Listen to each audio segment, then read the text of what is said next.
ঠোঁট ফুলিয়ে বসে রইল নমিতা। বহুক্ষণ পর কুষাণ ফিরে এলো দুটো প্লেট নিয়ে। টেবিলের উপর রেখে বসে পড়ল সে। ফুচকাগুলো পাওয়া মাত্রই মুখে পড়ল নমিতা।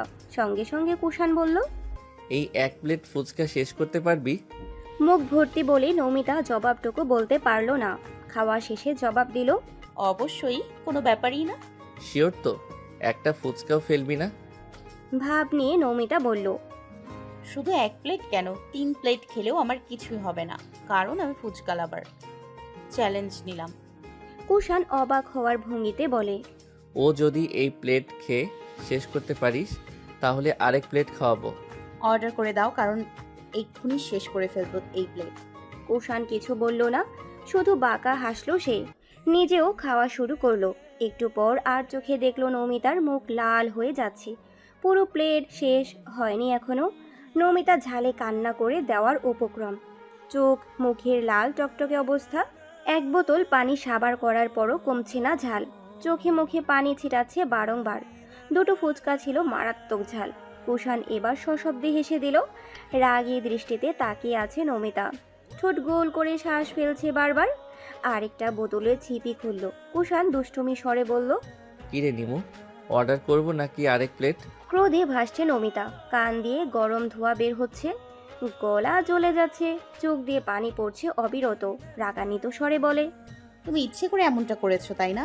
কুষাণ না বোঝার ভান করে বলে, আমি আবার কি করলাম? একদমই নাকামি করবে না। আরে আমি তো জাস্ট বোঝালাম ভাই বোনের ভালোবাসা কেমন হয়। এবার বুঝেছিস আমার সঙ্গে বেয়াদবি করার ফল? নাকি আরও বোঝাতে হবে? কুষাণের এমন নিষ্ঠুর ব্যবহারে কেঁদে দিল নমিতা। টিস্যু দিয়ে মুখ মুছে নিল। কুষাণ বুঝলো এবার একটু বেশি হয়ে গেছে। সপ্তাদশীর চোখের পানি নাড়া দিল 24 বছর বয়সী যুবকের হৃদয়ে। আটকে উঠল নমিতার বিধ্বস্ত অবস্থা দেখে। উপলব্ধি করলো তার কষ্টটা। সরি নিমু। নমিতা শুনল না। কাঁদতে কাঁদতে বের হওয়ার জন্য উদ্ধত হলো। কুষাণ বুঝলো এভাবে হবে না। অনুশোচনা বোধ কাজ করছে তার মনে। কলিজায় আঘাত লাগলো যেন। মুহূর্তেই দিশেহারা হয়ে পড়ল সে। দৌড়ে গিয়ে এক ঝাটকায় জড়িয়ে ধরলো নমিতাকে। বুকের সাথে মিশিয়ে রাখলো নমিতার মাথাটা। এক শ্বাসে বলল, কাঁদিস না নিমু, আমার অনেক বড় অন্যায় হয়েছে। সরি লক্ষ্মী, মাফ করে দে আমাকে। অনেক কষ্ট দিয়ে ফেলেছি না তোকে? আর এমন করব না বসন্ত রানী। আমার লক্ষ্মী সোনা, তোর চোখে পানি মানায় না। আমাকে গালি দে, শাস্তি দে, তবু অভিমান করিস না। আর একটু অপেক্ষা কর সোনা, তোর কষ্ট দূর করে দেব। কিন্তু নিমুর কি সেসব কথায় খেয়াল আছে? ঝালে নাক মুখ দিয়ে যেন আগুন বের হচ্ছে। ছোটার জন্য মোচড়া মোচড়ি করছে বারবার। কাঁদছে জোরে জোরে। কুষাণ কি যে ভেবে ছেড়ে দিল নমিতাকে। বলল, আমার সঙ্গে চল নিমু। হাত ধরে টেনে টেনে দ্রুত নিয়ে যাচ্ছে তার সঙ্গে। আরও দুটো পানির বোতল কিনে নমিতার হাতে দিল। এই মুহূর্তে ভীষণ বিধ্বস্ত লাগছে কুষাণকে। ভেতরে ভেতরে পাগলের মতো হয়ে পড়ছে সেও। একটু দূরে ছিল আইসক্রিমের দোকান। দোকানে যত আইসক্রিম ছিল সব একটা একটা করে নিয়ে এলো নমিতার জন্য।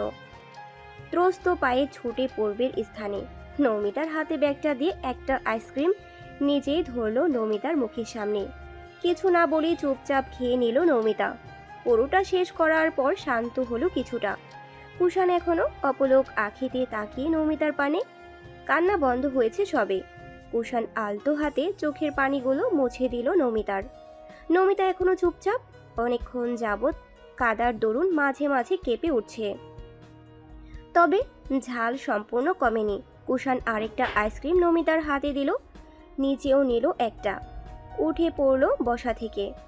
আইসক্রিম খেতে খেতে নিঃশব্দে হাঁটছে দুজন। কারো মুখে রানে।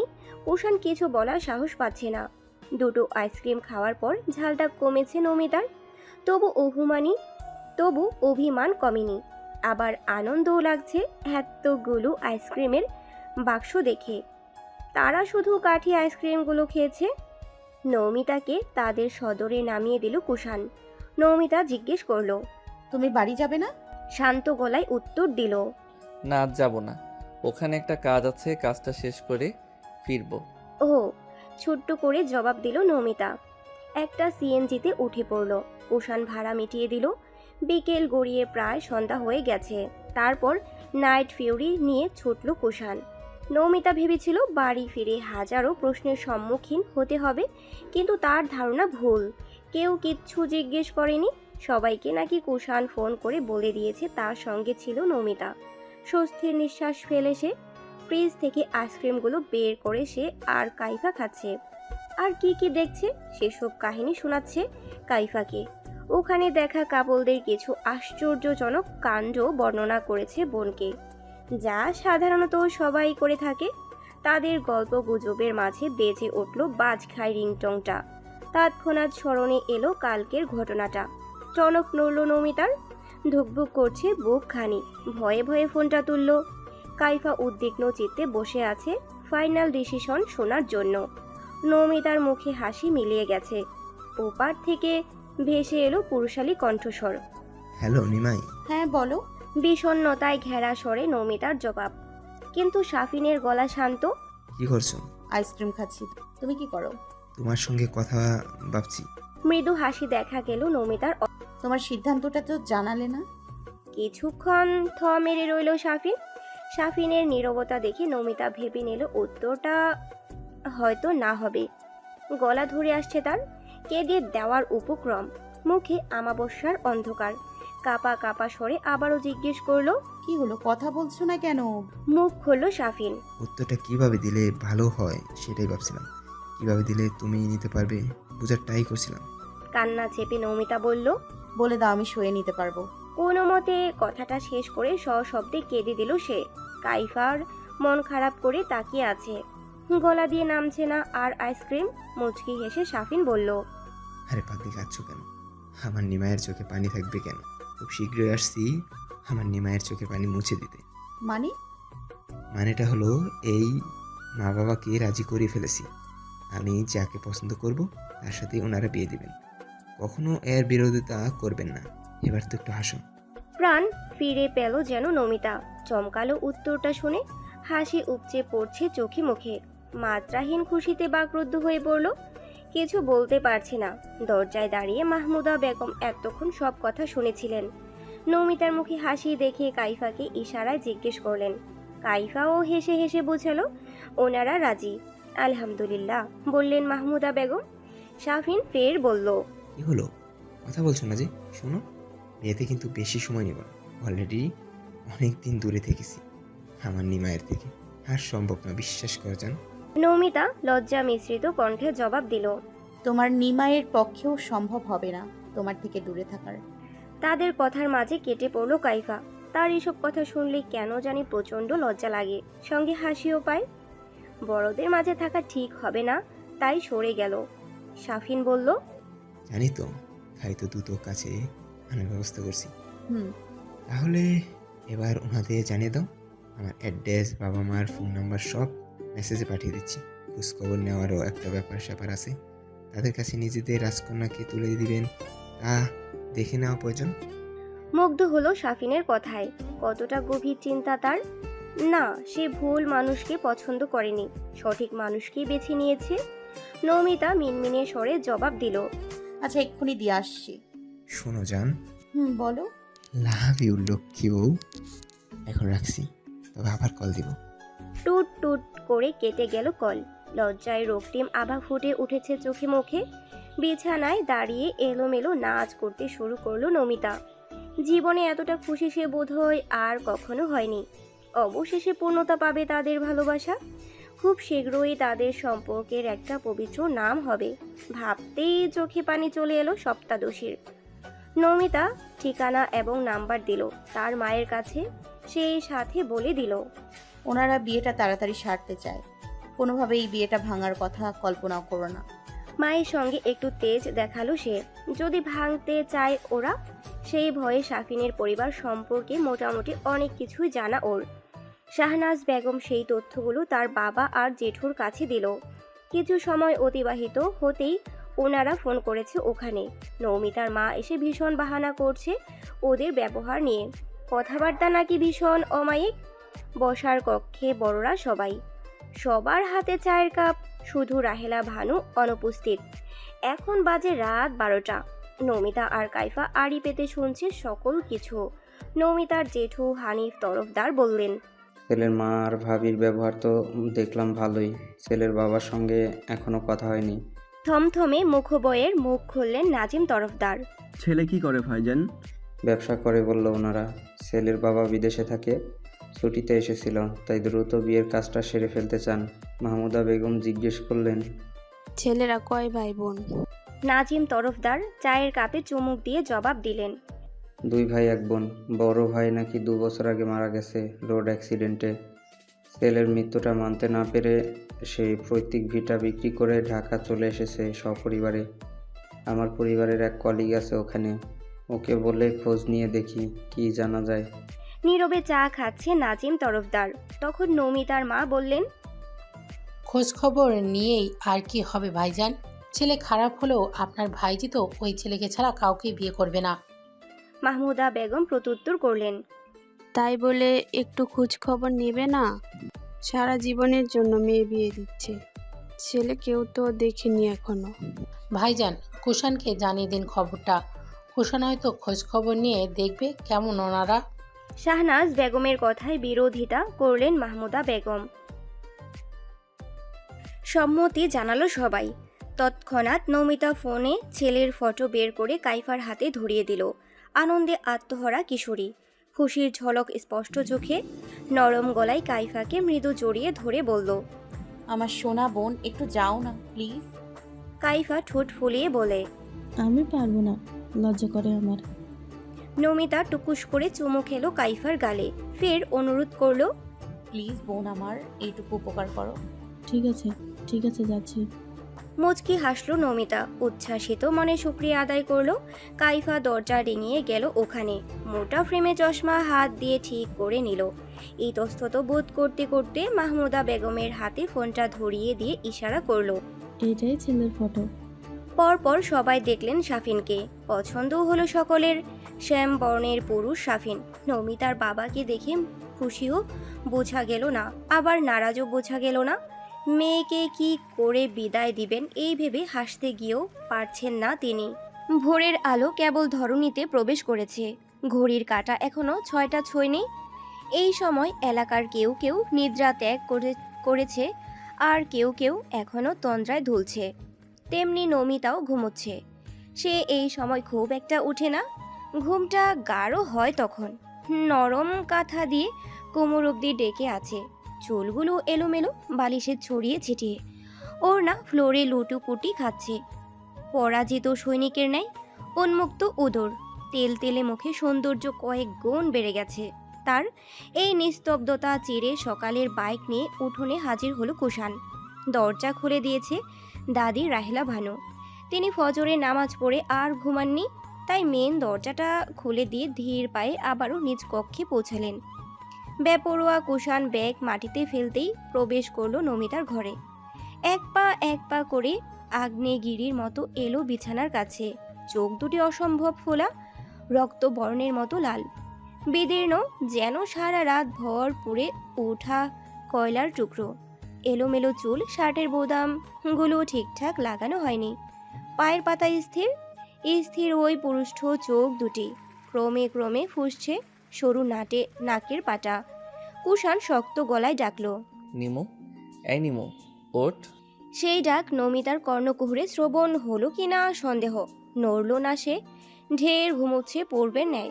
পাথরের কণ্ঠে গর্জে উঠল বিধ্বস্ত পুরুষটি। ওঠ নিমো। উচ্চ স্বরে দিল হাঁকটা। ঘুমো ঘুমো চোখের পাপড়ি একটু নড়ালো নমিতাকে। পিটপিট করে পাপড়ি ঝাপড়াচ্ছে খোলার জন্য। তার আগেই হিংস্র থাবায় কাঁধে হাত রেখে এক ঝটকায় বিছানার মাঝে বসিয়ে দিল মেয়েলি পেলব। হঠাৎ কাণ্ডে হকচকিয়ে গেল নমিতা। চমকালো কুষাণের রূপ দেখে। অনুভূতিহীন তীব্র আক্রোশে জর্জরিত যেন নমিতার প্রতি।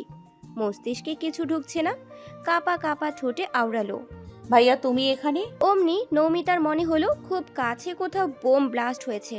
কেঁপে উঠল তার দুনিয়া, মুখ থুবড়ে পড়লো বিছানায়। সদ্য ঘুম থেকে ওঠায় মাথা কাজ করছে না।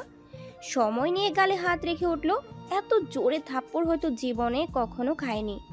সেও গর্জে উঠল, প্রশ্ন ছুড়ল, মারলে কেন? এত সকালে কি হয়েছে তোমার? পাগল হয়ে গেছো? কুষাণ কোনো বাক্য ব্যয় করলো না, কথা বলার মতো প্রয়োজনও মনে করলো না। পৃথিবীর সকল রাগ যেন তার ভেতরে চলে এসেছে। শক্তপোক্ত পুরুষটি ক্ষেপে উঠেছে কোনো কারণে। অশনি ঝড়ের ন্যায় মুখিয়ে এলো সে। পরপর লাগাতার আরও 4টা থাপ্পড় দিল। ঠেকাতে পারছে না নমিতা। কেঁদে কেঁদে গলা ফাটিয়ে চেঁচাচ্ছে। ব্যথায় কুকড়ে গেছে। ভয়ে যুবথুবু অবস্থা। কেন মারছে, কী কারণে মারছে সে জানে না, তবে এতটুকু বুঝতে পারছে তাকে আগে বাঁচতে হবে, পরে দেখে নেবে এই লোককে। দৌড় দিল নমিতা। কুষাণের যাবন্ত হাত দুটি গ্রীবা টেনে ধরল নমিতার। ধাক্কা মেরে দেওয়ালের সাথে মিশিয়ে দিল নমিতাকে। মাথায় খুব জোরে আঘাত লাগলো তার। কেঁদে দিল সে। তাতে ভ্রুক্ষেপ নেই কুষাণের। দু হাতে কঠিনভাবে চেপে ধরল। মুখের কাছে মুখ নিয়ে দাঁতের সাথে দাঁত পিষিয়ে চিবিয়ে চিবিয়ে বলল, তোর জিমেল থেকে শুরু করে ফেসবুক, ইনস্টা সব কিছু হ্যাক করেছি। তোর সাহস কি করে হয় প্রেম করার? আমাকে না বলে তুই রিলেশনে চলে গেলি। তোকে এই সাহস কে দিয়েছে অন্য আরেকটা ছেলের সঙ্গে প্রেম করতে? পুরো আঙ্গুলগুলো চেপে ধরল গলায়। শ্বাস আটকে যাচ্ছে নমিতার। কিছু যে বুঝিয়ে বলবে তারও উপায় নেই। এক মুহূর্তের জন্য জন্তুর মতো লাগছে কুষাণকে। হাঁসফাঁস করছে অক্সিজেনের অভাবে। দু হাতে কুষাণের হাত খামচে ধরেছে। গোঙানির আওয়াজ আসছে কেবল। চোখ দুটো উল্টিয়ে দিয়েছে। শেষ মুহূর্তে ছাড়ল কুষাণ। ধপ করে পড়ে গেল ফ্লোরে। জোরে জোরে শ্বাস নিচ্ছে নমিতা। কাশছে বারবার, যেন আর 2 সেকেন্ড হলেই উপরে চলে যেত। কুষাণের এতো যেন রাগ মেটেনি। ফুসফুস করছে, অন্তরের আগুন ধরে গেছে যেন। নমিতার ঘরের হট্টগোলের শব্দ শুনে দৌড়ে এলো মাহমুদা বেগম। দেখে তার ছেলে নমিতার চুলের গোড়া টেনে ধরেছে। বিস্ফোরণ নয়নে তাকালো তিনি। কি করছিস কুষাণ, ছাড় বলছি। দৌড়ে গিয়ে ছুটালেন কুষাণের হাত থেকে নমিতাকে। বুকে আগলে নিলেন নমিতাকে। অঝরে কাঁদছে মেয়েটা। মার খেয়ে দুর্বল হয়ে পড়েছে। সকলে এমন একটা ঘটনা হওয়ায় মস্তিষ্ক এখনো শূন্য। কুষাণ সশব্দে গর্জে উঠল, মা, ওকে আমার হাতে ছেড়ে দাও আর চলে যাও এখান থেকে। তৎক্ষণাৎ একে একে ছুটে এলো সকলে। নিলয় চোখ কসলাতে কসলাতে গিয়ে কুষাণের কাছে দাঁড়ালো। প্রতিবাদী গলায় চেঁচালো মাহমুদা বেগম, এক থাপ্পড় দিয়ে সব দাঁত ফেলে দিব বেয়াদব। তুই মিনুকে ওভাবে মারছিলি কেন? মেয়েটার যদি কিছু হয়ে যেত? বেশি বার বেড়ে গেছিস। মার একটাও মাটিতে পড়বে না বলে দিলাম কুষাণ। তুই জানো না ও কি করেছে? উপস্থিত সকলের চোখে মুখে উৎকণ্ঠা। কি হয়েছে, কেন হয়েছে কিছুই বুঝতে পারছে না। মাহমুদা বেগমের কাছে এগিয়ে গেলেন শাহনাজ বেগম। নৌমিতার বাবা নাজিম তরফদার তেজি কণ্ঠে জিজ্ঞেস করলেন, আমার মেয়েকে মেরেছিস কেন? কি করেছে আমার মেয়ে? কুষাণ অস্থির চিত্তে ঝাঁঝালো স্বরে উত্তর দিল, কাকা, তুমি জানো নিমু কি করেছে? তোমার কোনো আইডিয়া আছে ও কোন পর্যায়ে চলে গেছে? খোলসা করে বল কুষাণ, তুই নিমুকে এভাবে মারতে পারিস না। মেয়েটার কি অবস্থা করেছিস দেখ একবার। ইচ্ছে তো করছে তোকে, হাতে পায়ে শুধু বড় হয়েছিস। যাক, আগে বল কেন মারলি আমার মেয়েকে? শাসালেন কুষাণের বাবা হানিফ তরফদার। অসহায় মেয়েলি মুখটা বিচরণ করেছে চারপাশ। এসব কথা কুষাণকে তার মেজাজ থেকে এক চুলো নাড়াতে পারল না। পুরা হৃদয় ক্ষোভে ঝাড়ল সে। নৌমিতা ফেসবুকে আজে বাজে ছেলেদের সঙ্গে প্রেম করতে শুরু করে দিয়েছে। তাদের প্রত্যেকটা চ্যাটিং দেখলে ট্রাস্ট মি, আমি কেন তুমিও ওকে জুতা খুলে মারবে। ব্যাপারটা যখন দেখেছি তখনই পায়ের রক্ত মাথায় উঠে গেছে। তাহলে একে না মেরে আদর করব? থাম কুষাণ, আর একটা কথাও বলবি না। আমরা সব কিছুই জানি। আমাদের মিনু ভুল কিছু করেনি যার জন্য তুই গায়ে হাত তুলবি। শাফিন আলম নামে এক ছেলেকে ভালোবেসে আমাদের মিনু, এবং সেই ছেলের সঙ্গে বিয়ে নিয়ে কথা হচ্ছে কাল রাত থেকে। এক নাগাড়ে কথাগুলো বলে থামলেন মাহমুদা বেগম। অবিশ্বাস্য নয়নে থমকে গেল হৃৎপিণ্ড। বারবার প্রতিধ্বনি হলো কথাগুলো। বাকরুদ্ধ হয়ে কয়েক পলক অনুভূতিহীন পুতুলের মতো থেমে রইল সে। মুখে কোনো কথা নেই, শুধু অনন্ত শূন্যতা ঘিরে ধরেছে তাকে। যেদিকে চোখ যায় সেদিকে শূন্যতা। নমিতা এখন তার মাকে জড়িয়ে ধরে ফোপাচ্ছে। কাইফা শুধু বড় বড় চোখ করে তাকিয়ে আছে। আর কিছু বলার সাহস পাচ্ছে না। সবাই আরও নানান কথা শোনালো কুষাণকে। নমিতার মা শাহনাজ বেগম আবার কুষাণের হয়েই সাফাই গাইলেন, সবাই মিলে কুষাণ বাবাকে বকছেন কেন? ছেলেটা কি জানতো এসব কথা? সে তো বোনের অপরাধ দেখার পর সরল মনে শাসন করতে এসেছে। একবার মান সম্মানে ডুবেছে ভেবেই হয়তো কুষাণ এমনটা করেছে, যেন নিমও নিকিতার মতো ভুল না করে বসে। বড় ভাই না হয় একটু হাত তুলেইছে, এতে কি এমন হয়েছে? আর কেউ বকবেন না আমার ছেলেটাকে। তার নিষ্প্রাণ ফ্যাকাশে মুখটা কেবল দৃষ্টি তাক করে বারবার দেখছে ওই ক্ষণে ক্ষণে কেঁপে ওঠা ভীতগ্রস্ত সপ্তাদশীকে। একে একে বিদায় হলো সবাই। মাহমুদা বেগম ছেলেকে শাসালেন বারবার। নিঃশব্দে পা ফেলে কুষাণ ঢুকলো নিচের ঘরে। ধীরে ধীরে দৌড় আটকালো। হাঁটু ভেঙে ধপ করে বসে পড়লো মেঝেতে। সকাল গড়িয়ে এখন বিকেল 3টা বাজে। নমিতা শুয়ে আছে। মনে চলছে প্রতিশোধের দাবানল। গালে এখনো মারের দাগগুলো স্পষ্টত ভেসে রয়েছে। বারবার মুখ ধুয়ে ক্রিম লাগিয়েও সরছে না সেই দাগ। বিরক্ত এবার নমিতা উপর হয়ে শুয়ে ফোনের স্ক্রিনে আঙ্গুল ঘোরালো। ভালো লাগছে না কেন যেন। মাহমুদা বেগম আর কাইফা তার ঘরে এলো। হাতে খাবারের প্লেট টেবিলে খাবার রেখে বললেন, ওঠ মিনুমা, কিছু খেয়ে নে। নমিতা উঠে বসলো। কাইফা মন খারাপ করে দাঁড়িয়ে আছে। আলগোছে বোঝা যাচ্ছে তার মন এখানে নেই, অন্য কিছু ভাবছে। নমিতা বলল, কি রে, কি এত ভাবছিস? আয় বস। ঘাড় ঘুরিয়ে মাহমুদা বেগমের দিকে তাকিয়ে বলল, জেঠিমা, আমাকে খাইয়ে দাও তো। বলে ঠোঁট ফোলালো। হেসে দিলেন মাহমুদা বেগম। শাড়ির আঁচলটা সামলিয়ে খাইয়ে দিতে শুরু করলেন নমিতাকে। খাওয়ার এক ফাঁকে বিষণ্ণ কাইফাকে জিজ্ঞেস করলো। তুই খেয়েছিস? কাইফা মাথা নাড়ালো, যার অর্থ খায়নি। নমিতা খাবার চিবোতে চিবোতে বলল, খাসনি কেন? কাইফা অকপটে জবাবটুকু রাখলো। সকাল থেকে ভাইয়া ঘরের দরজা খোলেনি, কিছু খায়নি। ভাইয়া না খেলে আমি কি করে খাই? কতবার করে ডাকলাম, সাড়াই দিল না। আমার খুব কষ্ট হচ্ছে আপু। খাওয়া বন্ধ করে চিন্তিত চোখে তাকালো নমিতা। এখনো মানুষটা কিছু খায়নি। অদ্ভুত লাগলো। মেরেছে তো সে, আবার রাগও করবে সে। কোথায় আমি রাগ করবো এসে ভাঙাবে, তা না করে সেই উল্টো রেগে আছে। ভেংচি কাটলো নমিতা। অমনি শুনতে পেল বাইকের শব্দ। দৌড়ে গেল বারান্দায়। সে যেতে যেতে কুষাণ গেট পার হয়ে গেছে। দীর্ঘশ্বাস ছাড়লেন মাহমুদা বেগম। সন্ধ্যায় সবাই কালকের মতো উপস্থিত হলো। হাতে 1 কাপ চা নিয়ে। প্রসঙ্গ এখনো নমিতার বিয়ে নিয়ে। সেসবে আজ আরই শুনছে না নমিতা।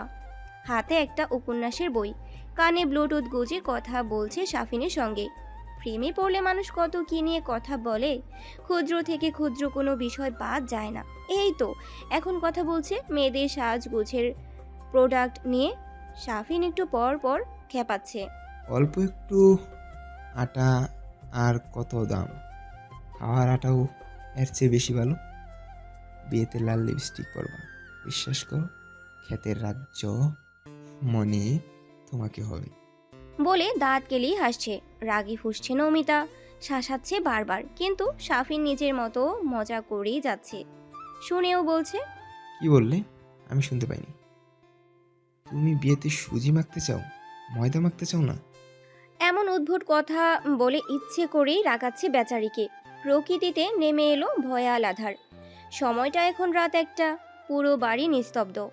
সাধারণত গ্রামে এখন সবাই গভীর ঘুমে আচ্ছন্ন হয়ে পড়ে। বাজারগুলোতেও ভিড় কমতে থাকে। বাড়িতে ঢুকে বাইকটা এক সাইডে রাখলো কুষাণ। নমিতা সজাগই ছিল। বিয়ে নিয়ে প্রচুর এক্সাইটেড তো, তাই ঘুম সহজে চোখের পাতায় ধরা দিচ্ছে না। বাইকের আওয়াজ পেয়ে লাফ দিয়ে উঠল।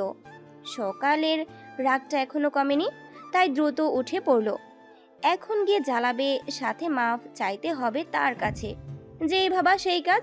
ছুটল কুষাণের ঘরের দিকে। দৌড় বিড়ানো ছিল, কিন্তু কুষাণ নমিতার নুপুরের আওয়াজ শোনার সঙ্গে সঙ্গে বন্ধ করে দিল দরজাটা। এতবার করে ডাকলো, খুলল না সে। অপমানিত হলো নমিতা। ভাতের প্লেট নিয়ে এলেন মাহমুদা বেগম, কিন্তু কিছুতেই দরজা খুলল না কুষাণ। শুধু ভেতর থেকে আওয়াজ ভেসে এলো, আমার খিদে নেই, খেয়ে এসেছি। বিরক্ত করো না, ঘুমাতে দাও।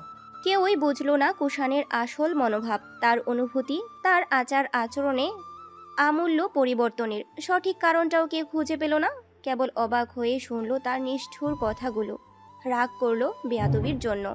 বসন্ত প্রায় শেষের দিকে। প্রিয় বসন্তটা বিদায় নিচ্ছে কুষাণের থেকে। রক্তিম চোখ দুটো অনিদ্রায় ক্লান্ত। পুরুষ মানুষ হয়েও গাল ভেজা তার। এ যে মরণ যন্ত্রণা। অনাবৃত শরীরে সিগারেটের বিষাক্ত গন্ধে মোহিত। এখনো হাতে জ্বলন্ত সিগারেট। উচ্ছিত পড়ছে ফ্লোরে। যেহেতু গ্রাম তাই টাইলস করা নেই, পরনে কেবল ট্রাউজার। জানালার ধারে গা এলে প্রহর গুনছে, কখন ভোরের আলো ফুটবে, কখন আধারকে দূরে ঠেলে আলোকিত হবে পৃথিবী, কবে পুলকিত হবে বক্ষ কুঠুরি। সকাল সকাল পুরো বাড়িতে তোড়জোড় আরম্ভ হয়ে গেছে। ত্রস্ত পায়ে ছুটোছুটি করছে কাজের মেয়ে মালা।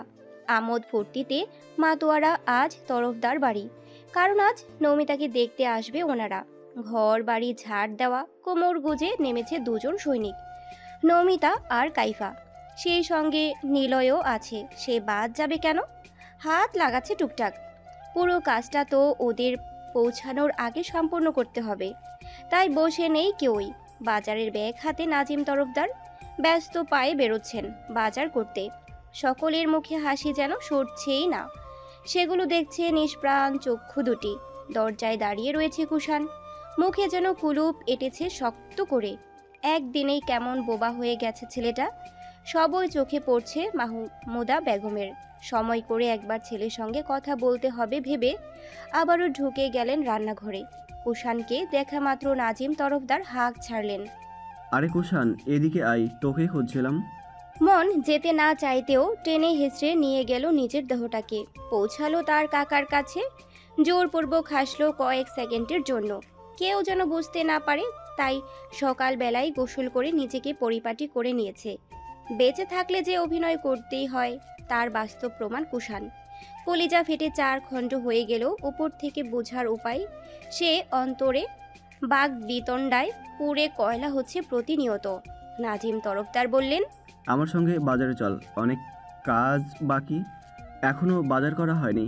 আমি একা হাতে পারছি না, তুই আমার সাথে আই। মুরব্বীদের মতো করে হাত দুটো পিছনে বেঁধে যাচ্ছে নাজিম তরফদার। কুষাণ ঠায় দাঁড়িয়ে স্তম্ভিত, পা দুটি কৌতুক স্বরে বিদ্রুপ করছে তাকে। তোর ব্যক্তিগত বসন্তকে অন্যের বসন্ত রানী বানাতে নিজেই বাজার করবি? তুই আদৌ সত্যিকারের পুরুষ? ভালোবাসা কেবল বীর পুরুষদের জন্য, তোর মতো ভীতু কাপুরুষদের জন্য নয়। হৃদয় তার মস্তিষ্কের বিদ্রুপ সহ্য করতে না পেরে মাথা চেপে চোখ বুঝে দাঁড়িয়ে রইল কুষাণ। চাপ প্রয়োগের ফলে হাতের ফোলা ফোলা রগগুলো আরও ভাসমান হলো। সদর দরজা পেরিয়ে পিছনে ফিরে কুষাণকে না পেয়ে বিরক্তি নিয়ে আবারও পিছু হাঁটলেন নাজিম তরফদার।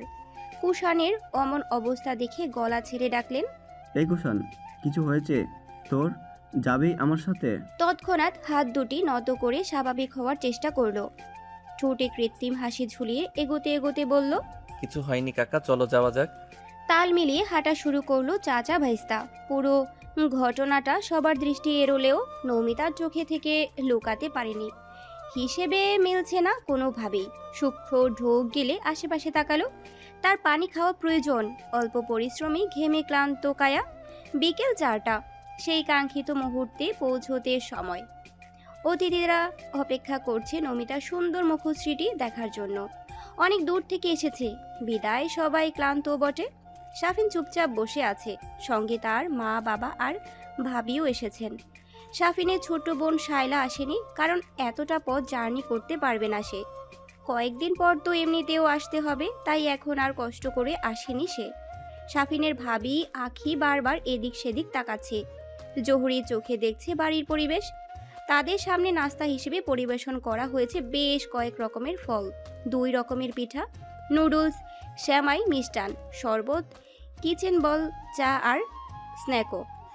অবশেষে নমিতাকে নিয়ে আসা হলো। গোলাপি রঙের জামদানি শাড়িতে আবৃত সপ্তাদশী, হালকা কৃত্রিম সাজসজ্জায় সজ্জিত নমিতা। মায়াবী মুখটা সকলের নজর কাড়ল। শাফিন বারবার তাকাচ্ছে, মাঝে মাঝে হাসছেও। নমিতা যে মাথা নিচু করে বসেছে সে আর তুলেনি। নমিতার শাশুড়ি কিছু প্রশ্ন করল, তখন শুধু মাথা উঠিয়ে তার উত্তর দিল। সকলেরই নমিতাকে দেখে পছন্দ হয়েছে, তা আকারে ইঙ্গিতে বোঝাই যাচ্ছে। এদিকে জীবনে প্রথম এমন পরিস্থিতির শিকার হয়ে ধিম ধিম করছে নমিতার বুক। প্রিয় মানুষকে সারা জীবনের জন্য নিজের করে পাওয়ার আনন্দে একদিকে যেমন আকাশ ছোঁয়া খুশির জোয়ারে ভাসছে, তেমনি অস্বস্তিও লাগছে এভাবে সবার সামনে বসে থাকতে। ড্রয়িং রুমে উপস্থিত আছে সকলেই, শুধু কুষাণের দেখা নেই। নিলয়কে পাঠিয়েছে কুষাণকে আনতে। কিছু সময়ের মধ্যেই কুষাণের সাথে হাজির হলো নিলয়।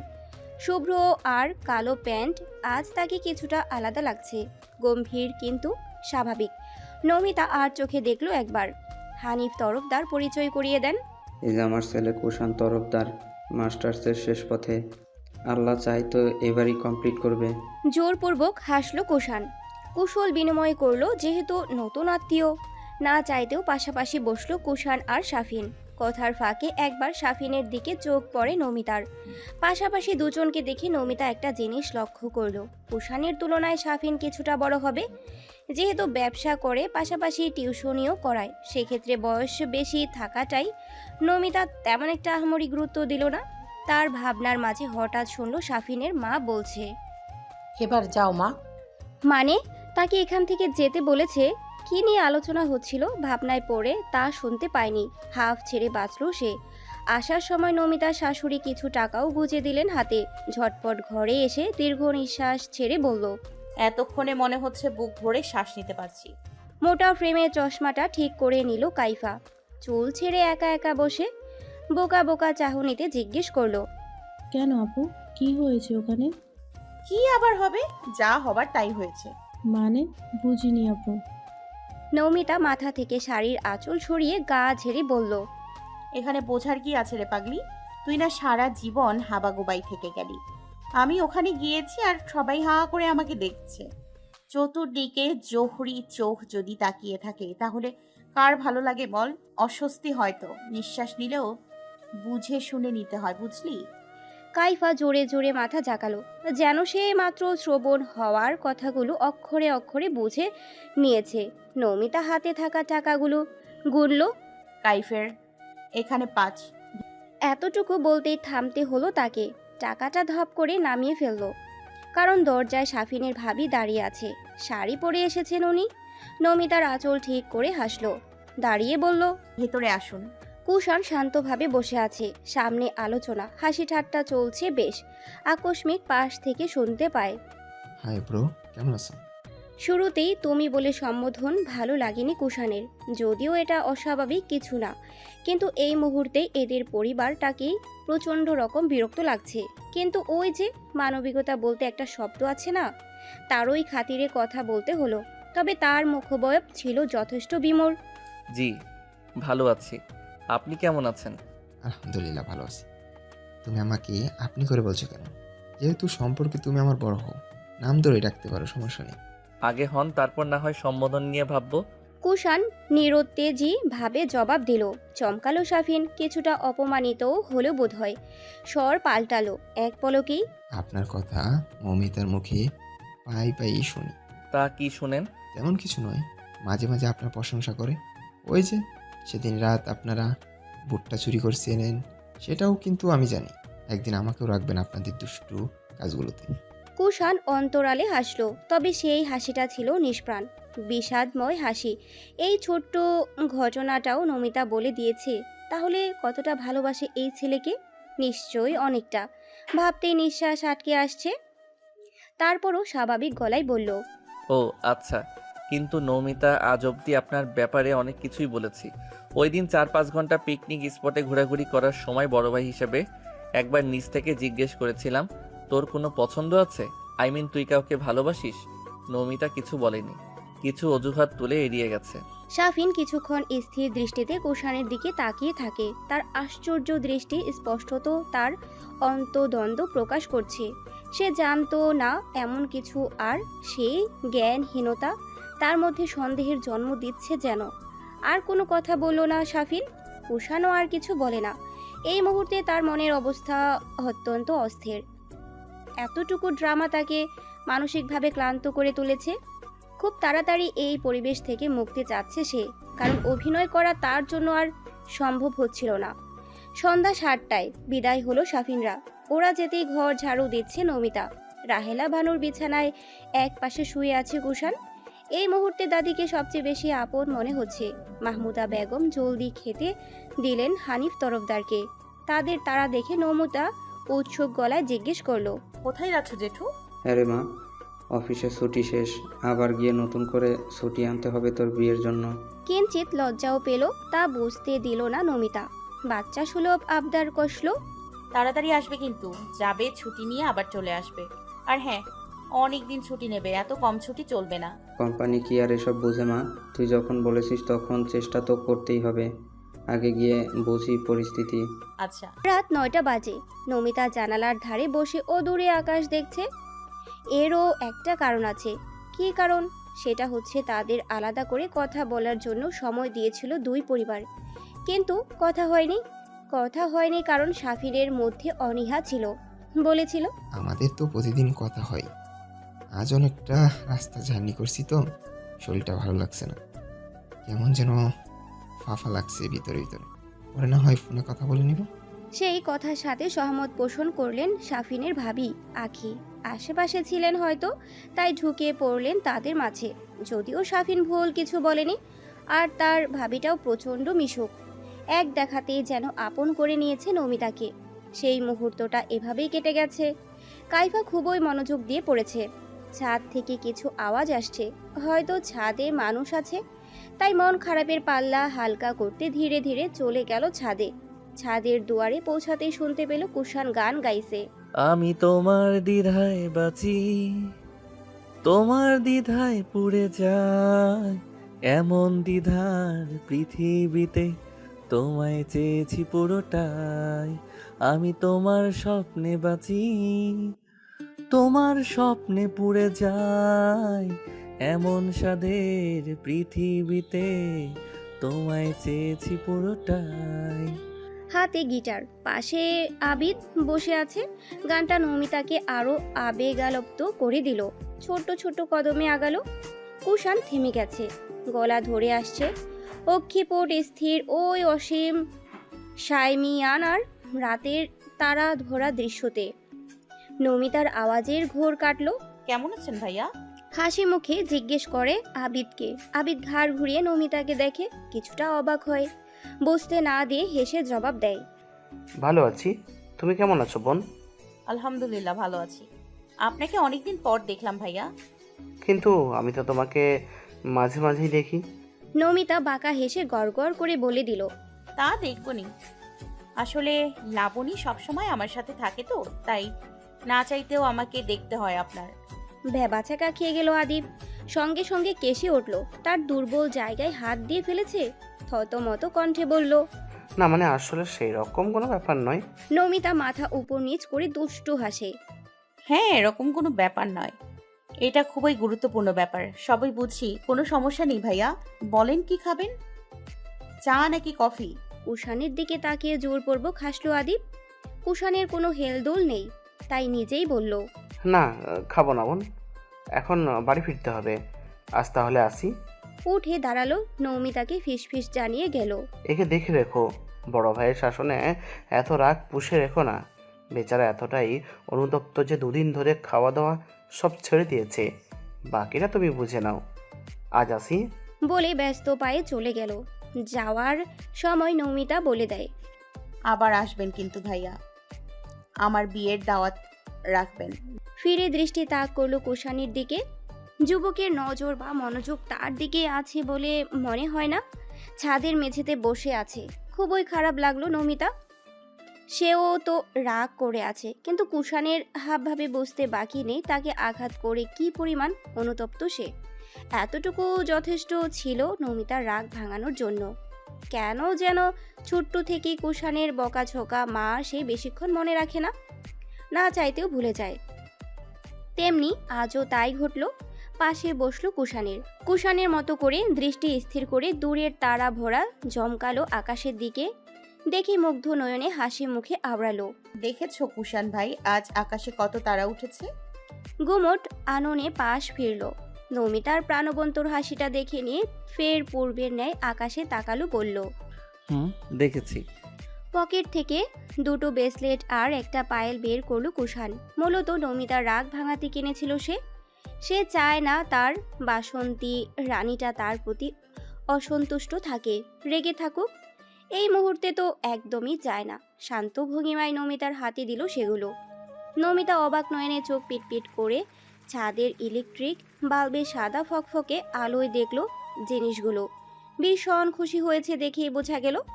প্যাকেট খুলে দেখতে দেখতে মিনমিন স্বরে বলল, খুব সুন্দর দেখতে। তোমার পছন্দ আছে বলতে হবে, কিন্তু আবার এগুলো আনতে গেলে কেন? থেমে থাকে যুবক, কথার ঠিক মতো জবাব দেয় না। একরোখা মানুষ যেমন নিজের খুশিতে চলে, তেমনি ঠেকলো নমিতার কাছে।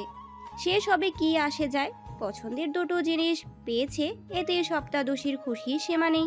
একটা ব্রেসলেট কাইফাকে দিস, আর পায়েলটা? ওটা তোর জন্যই। আচ্ছা। নমিতার পেটে যে কিছু কথা হজম হচ্ছে না, উগরে আসতে চাইছে। তাই ন্যাকামি স্বরে যেভাবে কুষাণের পেট থেকে কথা বের করা যায় সেই পন্থা অবলম্বন করলো। কাজ ঘেঁষে কুষাণের হাত ধরে ঋণ ঋণ গলায় শুধালো। আমার রাগ ভাঙার জন্য এসব এনেছো তাই না? গল্ল বোধহয় কুষাণের মন এক লহমায় ভুলে যেতে চাইলো সবকিছু, কেবল আপন করে নিতে চায় এই সময়খণ্ড, দৃশ্যপট, রমণীর চাঞ্চল্য ভাব। আগের মতোই তেসরা উত্তর জানালো। আমার বইয়েই গেছে তোর রাগ ভাঙানোতে। 2টা থাপ্পড় মেরেছি কি না মেরেছি এর জন্য অনুশোচনায় ভুগবে Kushan? Is that actually possible? ভেংচি কাটলো নমিতা।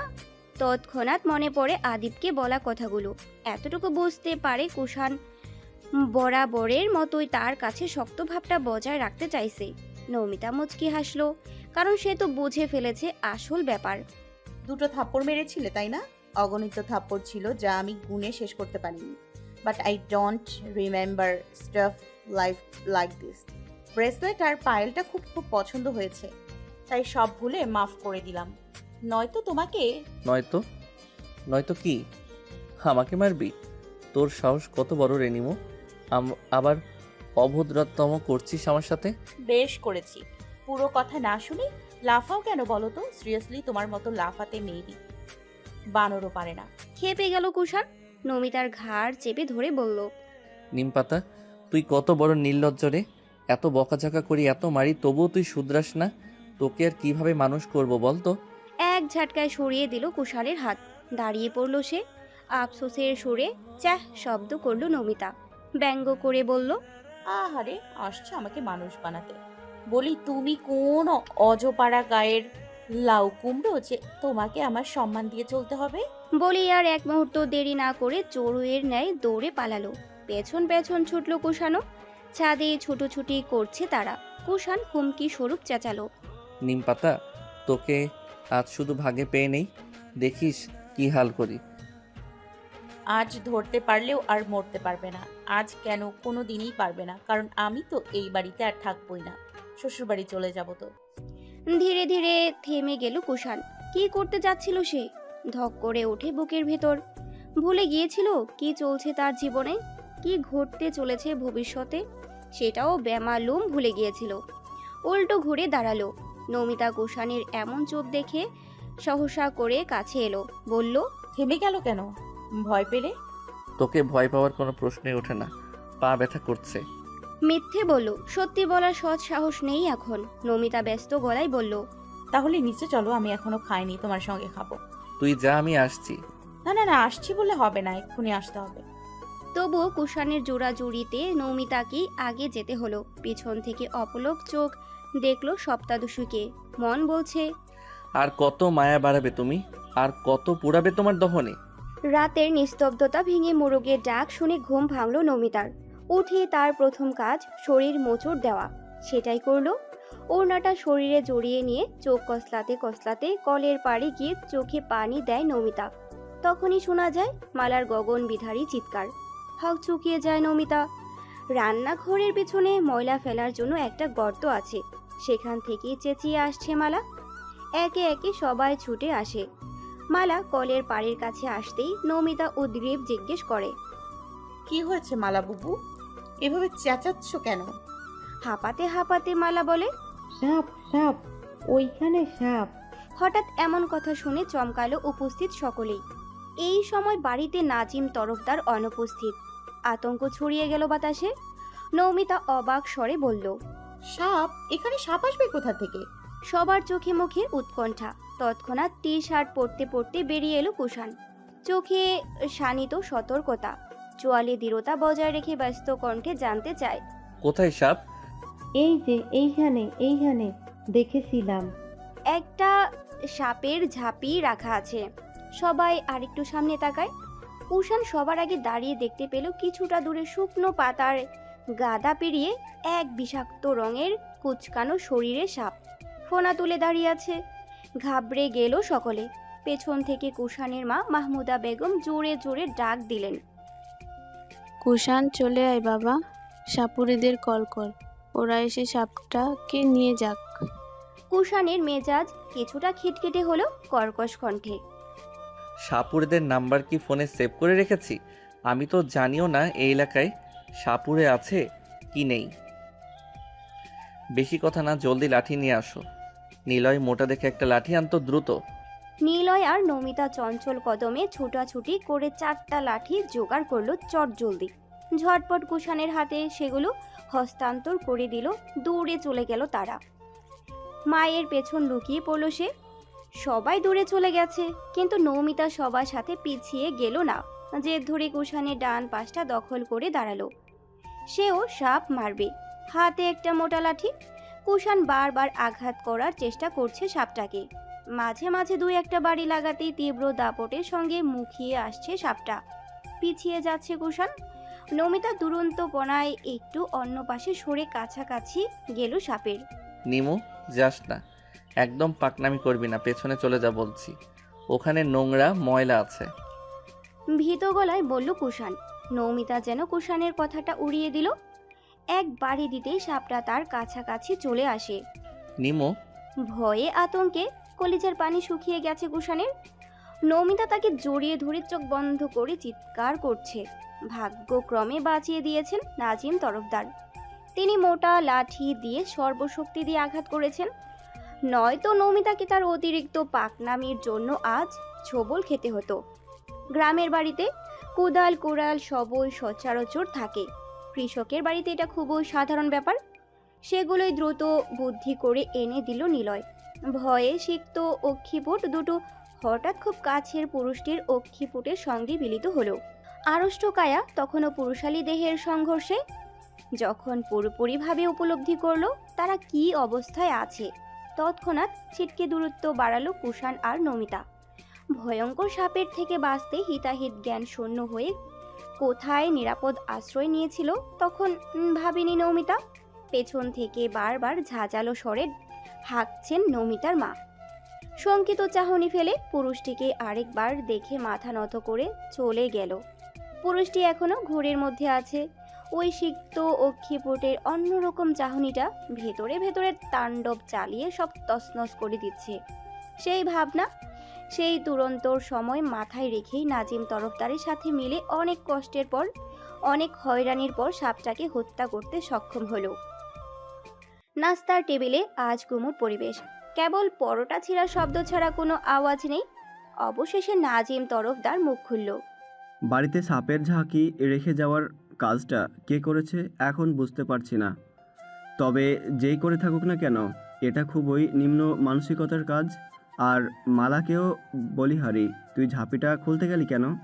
সবাইকে ডাক দিতে পারতি, তা না নিজেই খুলে বিপদ বাড়ালি। কারো কথা বলার সাহস হলো না। মালা থরথর করে কাঁপছে।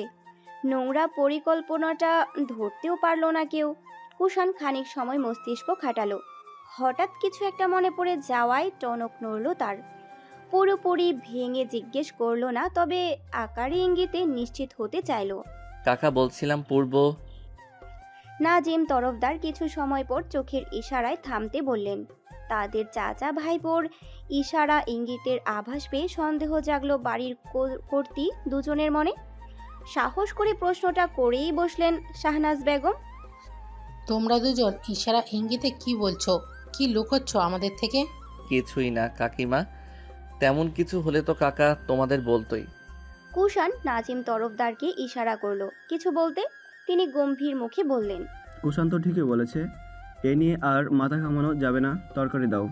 ওনার এমন গম্ভীর্যপূর্ণ স্বর শুনে দুই কর্ত্রী আর কিছু বলার সাহস পেল না। নৌমিতা, কাইফা আর নিলয় চুপচাপ খাচ্ছে। নৌমিতা মাছের কাঁটা বেছে দিচ্ছে নিলয়কে, অথচ সে নিজেই কাঁটা বেছে খেতে পারে না। চায়ের দোকানে নির্বিকার বসে আছে কুষাণ। পরনে তার চকলেট কালারের শার্ট। আবিদের হাতে চায়ের কাপ। বেশ অনেকক্ষণ হলো ওরা একসাথে। সঙ্গে একজন যুক্ত হয়েছে যার নাম লিটন। এলাকার মানুষ তাকে লিটন না বলেই চেনে। আবিদ বলল, আরে মামা, আইছে দেহি। আয় বস। চাচা, আরে কাপ চা দাও তো। লিটন একটু জোকার টাইপ। সে একজন মজার মানুষ। দেখতে মোটা সোটা কালো হলেও মনটা তার অনেক ভালো। লিটন হাসি মুখে আবিদকে ইশারা দিল। এইটা কে? আবিদ বলল, আরে, একে চিনিস না? এ হচ্ছে আমাদের কুষাণ, আমাদের বিলাতি বন্ধু। অপ্রত্যাশিত কিছু পেয়ে যেমন খুশি হয়ে যায় মানুষ, তেমনি খুশি হলো লিটন।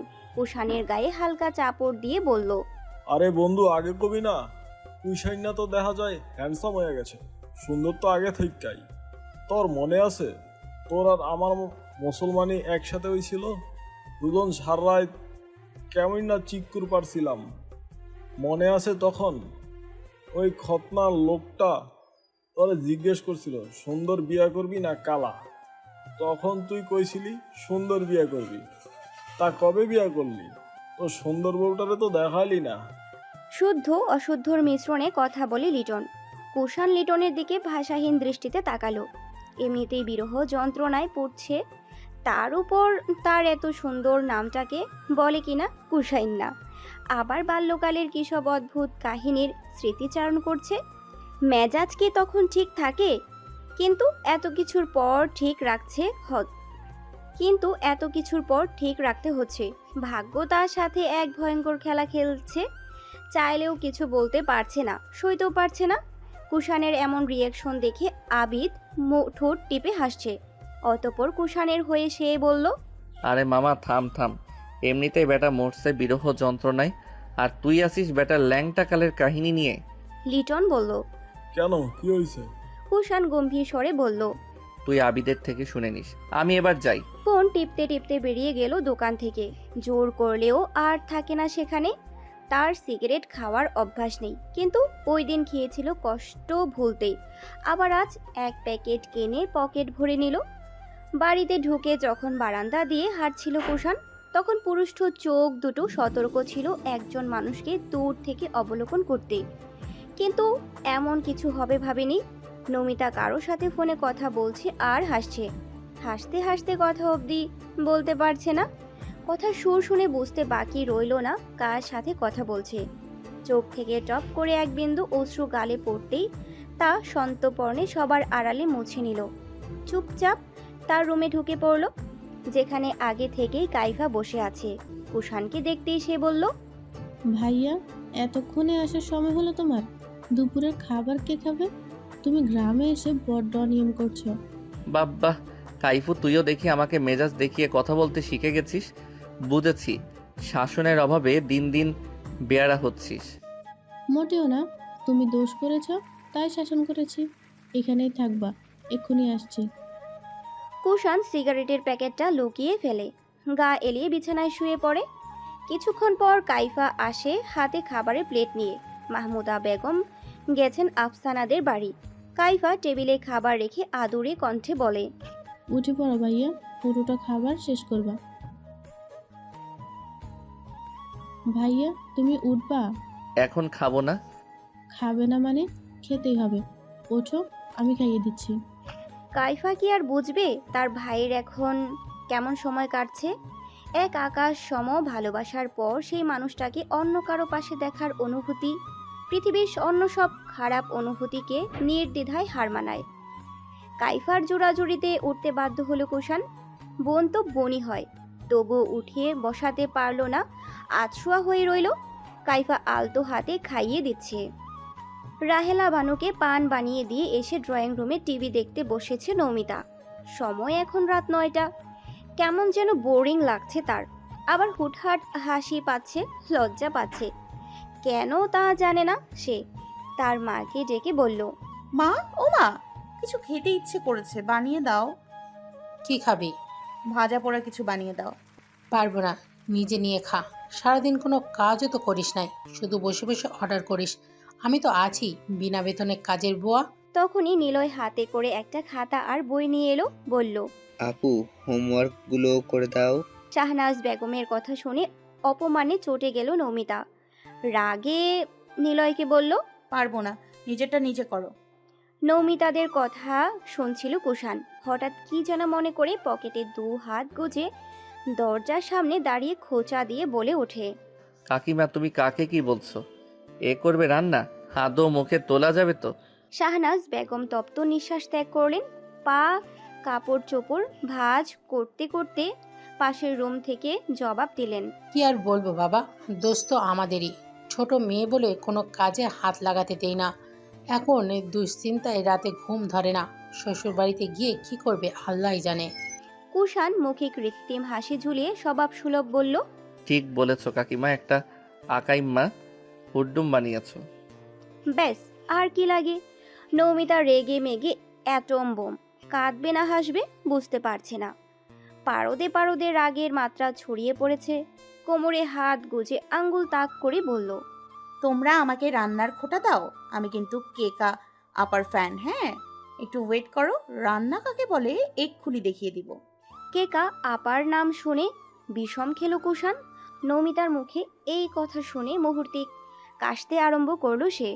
তাতে নমিতার কি আসে যায়? সে চুল লাড়া দিয়ে একটা ভাপ নিয়ে কুষাণের পাশ ঘেঁষে চলে গেল রান্নাঘরে। কাশি থামার পর কুষাণ আওড়ালো, ওই নিমো, না প্লিজ। কিন্তু নমিতার কান অবধি এই কথা পৌঁছেছে কিনা সন্দেহ। তবে খারাপ কিছু বানায়নি। ফোন দেখে দেখে সিঙ্গারা বানিয়েছে, যদিও কিছুটা পুড়ে পড়ে গেছে। তবে সেটাও কুষাণ অমৃতভাবে খেয়ে নিয়েছে, কারণ এই সুযোগটাও হয়তো কোনোদিন পাবে না ভেবেই হাসলো কুষাণ। নমিতা যখন কুষাণের মুখ থেকে রান্নার প্রশংসা শোনার জন্য দাঁড়িয়ে আছে, তখনই তার ফোনে টুংটাং শব্দ হলো। ফোনের স্ক্রিনে জলজল করে ভেসে ওঠে একটি খুদে বার্তা, যেখানে লেখা আছে, কিরে নাগিন সাপ দেখে কেমন নাকানি চুপিনি খেলি, জানি মরিসনি, কারণ সাপের কোনো বিষ দাঁত ছিল না, তবু তোদের ভয় পাইয়ে পৈশাচিক আনন্দ পেয়েছি। ফজরের আজানের সুর দিগ্গি দিক থেকে প্রতিধ্বনি হচ্ছে। বাড়ির অন্যান্য সদস্যরা এখনো গভীর নিদ্রায় আচ্ছন্ন। নিঝুম নিশীথের নিস্তব্ধতা চিরে ছিটকানি খুলে ঘর থেকে বের হলো কুষাণ। পরনে তার কালো বর্ণের পোশাক, চুলগুলো ব্রাক বেশ করে পরিপাটি। কাক ডাকা ভোরে কোথাও যাওয়ার প্রস্তুতি নিয়েছে সে। এই বিষয়ে কারো সাথে বিন্দুমাত্র আলোচনা করেনি। বাম হাতটা কিঞ্চিত উপরে তুলে এক ঝলক দৃষ্টিপাত করে সময়ের হিসাবটা মিলিয়ে দিল অবয়বে বেরিয়ে পড়ল অজানা গন্তব্যে। বাম হাতটা কিঞ্চিত উপরে তুলে এক ঝলক দৃষ্টিপাত করে সময়ের হিসাবটা মিলিয়ে দিল অবয়বে বেরিয়ে পড়ল অজানা গন্তব্যে। সঙ্গে নিয়েছে প্রিয় বাইকটা। সারা রাত ফোন নিয়ে ঘাটাঘাটি করেছে। শাফিনের অতীত বর্তমান সব বিষয় চারদিকে লোক লাগিয়েছে জানার জন্য, কিন্তু কিছুই জানতে পারছে না তারা। তাদের প্রত্যেক ভিটা বিক্রি করে নতুন জায়গায় এসেছেন বলে সঠিক তথ্য পাওয়া আরও দুষ্কর হয়ে উঠেছে। তার হাবভাবে স্পষ্টত বোঝা গেল আজ কিছু একটা ঘটতে চলেছে। সবাই উঠার পর কুষাণের ছায়াটুকুও দেখতে পেল না। নাজিম তরফদারের ফোন থেকে 4 বার কল ডায়াল হওয়ার পরও রিসিভ করে বলছে একটা কাজে বেরিয়েছে, ফিরতে সময় লাগবে। নিজের বক্তব্যটুকু পেশ করেই সঙ্গে সঙ্গে যোগাযোগ বিচ্ছিন্ন করেছে। নমিতা তাড়াহুড়া করে কলেজের উদ্দেশ্যে রওনা হলো। সঙ্গে কাইফাও গিয়েছে আজ। নিলয় গিয়েছে স্কুলে। নমিতার মা লাকড়ি শুকাতে দিলেন। বাড়িতে কেবল তিনি রয়েছেন। নাজিম তরফদার তার কৃষি খেতে গিয়েছেন। ক্যাম্পাসে ঘরমাট্য ক্লান্ত দেহ নিয়ে বসে আছে নমিতা। তার ডান পাশটা দখল করে বসেছে কাইফা আর লাবণী। কাইফার হিজাব খুলে বেহাল অবস্থা। অভ্যাস নেই তো, ঠিক করে দিচ্ছে লাবণী। লাবণীর সঙ্গে ভালোই ভাব হয়েছে কাইফার। ক্যাম্পাসের বড় বড় গাছগুলো থেকে ভেসে আসছে হিমেল বাতাস। এক প্রকার ঝড়ো হাওয়া বইছে যেন। সকাল থেকে গুমোট দিনটা বৃষ্টি হওয়ার আগাম বার্তা দিচ্ছে। আবহাওয়ার অবস্থান অনুধাবন করে নমিতা বলল, আজ হয়তো বৃষ্টি হতে পারে। সকাল থেকেই দেখছি আকাশের হাবভাব বেশি ভালো না। লাবণী সহমত জানালো। আকস্মিক একজন যুবক দাপটের স্টাইলে তাদের সামনে এসে দাঁড়ালো। চোখে কালো সানগ্লাস, পকেটে 2 হাত গুজে রাখা। পকেট থেকে একটা সাদা পৃষ্ঠা বের করে দাঁত কেলিয়ে হাসলো। ভাবটা এমন যে বিগত সালে যে তুফান মুভিটা মুক্তি পেয়েছিল তার হিরো সে নিজেই। ভনিতা না করে বেপরোয়া স্টাইলে চিঠিটা লাবণীর হাতে ধরিয়ে দিয়ে বলে যেভাবে এসেছিল সেইভাবেই চলে গেল। আহাম্মক বনে গেল নমিতা আর লাবণী। ছেলেটার দৃষ্টির আড়াল হতেই খিলখিল করে হেসে দিল নমিতা। লাবণীকে খোঁচা সুলভ গলায় ঠোঁট গোল করে সুর টেনে বলল, ওয়াও, লাভ লেটার। লাবণী ভ্রু কুঁচকে গোমরা মুখে বলল, দেখ নিমু, কোনো রকম ড্রামা করবি না। চিনি না, জানি না, হাতে এটা কাগজ ধরিয়ে দিয়ে চলে গেল। যত সব আজাইরা পাবলিক। আহা, আজ এরা পাবলিক বলছিস কেন? ফিল্মের হিরোর মতো দেখতে, আবার ইংলিশও বলে। হ্যাঁ, বলে দে, এরকম সুযোগ বারবার আসে না।